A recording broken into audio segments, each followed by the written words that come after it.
Jag heter Mikael Alm, jag är professor i historia här vid Uppsala universitet och jag är alltså projektledaren för projektet Gustavs hand. Det här är Gustav III:s privata arkiv, det som har kommit att kallas för den gustavianska samlingen här vid Uppsala universitetsbibliotek. Det här var alltså det arkiv där Gustav III sparade allt det som han själv höll på med, hans olika projekt och utkast och sånt där. Och det här var ett ganska betydande arkiv. Och när Gustav III då skulle ge sig av till fronten i Finland 1788 så skrev han ett testamente. Därför att det var inte alls säkert att han skulle komma tillbaka, det var ju krigen då. Så han skrev ett testamente och i det här testamentet så förordnade han även om det här arkivet. Att om det var så att han skulle dö i kriget så skulle hans privata arkiv omedelbart föras till Uppsala och till biblioteket och sättas under dess vård. Nu dog ju inte Gustav III vid kriget, han överlevde.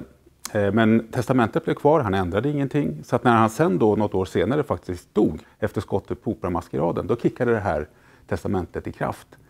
Och hela arkivet, de här lådorna och kistorna fördes omedelbart till Uppsala då. I arkivet finns alla de brev och handlingar som Gustav III sparade. Det är ett ganska stort arkiv. Och innehållet är av spridda slag. Vi har fram några exempel här. Här är skrivböcker från hans barndom när han satt och skrivtränade. Här har vi ett exempel på mera utkast och planeringar. Här sitter han och planerar för sin kröning 1772. Specifikt hur hästar och vagnar ska ställas upp på borggården så att allting ska bli ståtligt. Här har vi handlingar inför inrättandet av Svenska Akademin 1786 där han har suttit och skissat på vilka som är lämpliga ledamöter och hur man kan arrangera börssalen för att de ska sitta bra. Här har vi någonting som är väldigt typiskt och dominerande i arkivet, nämligen brev. Korrespondens, Gustav III:s inkommande brev bland annat, över 10 000. Han fick brev och skrev brev till alla möjliga personer i dåtidens Europa och världen och fick brev tillbaka från dem. Just här har vi ett intressant exempel på ett brev som han har skrivit själv och skickat iväg som har hamnat i arkivet. Ett brev till Elis Gröderheim när han befinner sig i Europa med olika instruktioner och annat som den här förtrogne rådgivaren ska ordna. Gustav III hade nämligen den egenheten som är fantastisk för en historiker och en arkivbildare. Han bad om att få sina brev tillbaka från den som han hade skickat dem till. Ofta. Och då kunde man ju inte gärna säga nej. Så att Elis Skröderheim lämnade tillbaka brevet och nu har vi det i Gustav III:s eget arkiv. När man tittar på det här arkivet så är det ju det är en skatt för 1700-talsforskning verkligen. Det är en riktig pärla, one of a kind, ska man vara försiktig med att använda. Men det här arkivet, det är one of a kind. Och det har använts väldigt mycket av forskningen, både i Sverige, Norden och hela världen. Vilket har gjort att det har slitits väldigt hårt. Och det var i ett väldigt dåligt skick när vi började det här projektet. Det var faktiskt så att stora delar av samlingen var spärrad för användning till och med. Så att digitaliseringen handlar å ena sidan om att göra samlingen mer tillgänglig genom att den digitaliseras och därmed kan kommas åt via dator då. Men sen också att vi ska ha en hållbar användning av samlingen framöver. Alltså där den inte slits på samma sätt som tidigare. Genom att man tittar på digitala fotografier istället för själva föremålet.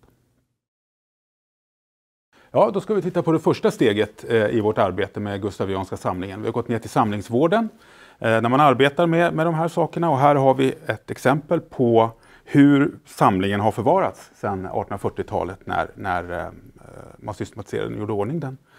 Fina, präktiga, röda läderband bands den i. Men som ni kan se här är ett stort problem i att man blandade storlekar på arken. Vilket har gjort att genom åren när man har bläddrat och arbetat med den här så har sidor börjat krulla sig på det här sättet. Och det här är jättefarligt därför att här kommer papper att lossna förr eller senare och slitas loss och förstöras helt enkelt. Vilket innebär en textförlust och materialförlust. Här har vi ett bra exempel på hur det kan se ut. Det här är ett ark som har tagits ut ur sitt band. Det har varit för stort för det band man har bundit i. Därför har man vikt det. Sen så har forskare och arkivarier och andra vikt upp, vilket har gjort att det nästan blivit som perforerat. Och vi kan se hur pappret börjar gå sönder här. Och vad som konservatorer och andra då gör, det är att de tar ut alla handlingarna. De tömmer de här gamla banden och går igenom och arbetar och bevarar och stärker de här dokumenten där det behövs. Rätar ut de här krullarna och stärker så att det inte ska fortsätta att förstöras. Här har vi ju för övrigt då ett exempel på en sån här volym när vi har plockat ur den, tagit ut alla arkivarierna. Och där för övrigt kan ni se det lilla märke som satt på ryggen på alla de volymer som var spärrade för utlån och för användning då. Det var väldigt många av dem som var det. Då har vi kommit till projektets andra steg, digitalisering här på digital bild. När samlingsvården har tagit ur och tömt volymerna så kommer dokumenten hit där de fotograferas, digitaliseras och sedan läggs ut på Alvin som är den plattformen för digitaliserat kulturarv som Uppsala universitetsbibliotek använder. Och där allmänheten, precis alla, får fri tillgång till den här digitaliserade samlingen. Det sista steget för projektet är det vi kallar för digital berikning. Där vi alltså ökar användbarheten av den digitala samlingen som ligger där på Alvin. För forskaren eller för allmänheten och alla de som vill arbeta med den. Och där jobbar vi med någonting som heter HTR, Handwritten Text Recognition.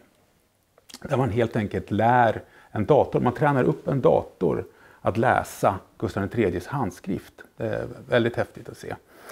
Och när då datorn gör det så kan den transkribera väldigt stora textmängder väldigt snabbt jämfört med om man skulle göra det manuellt. Och den stora behållningen av att en text transkriberas, det är att den blir sökbar för användaren. Man kan söka enskilda nyckelbegrepp i samlingen.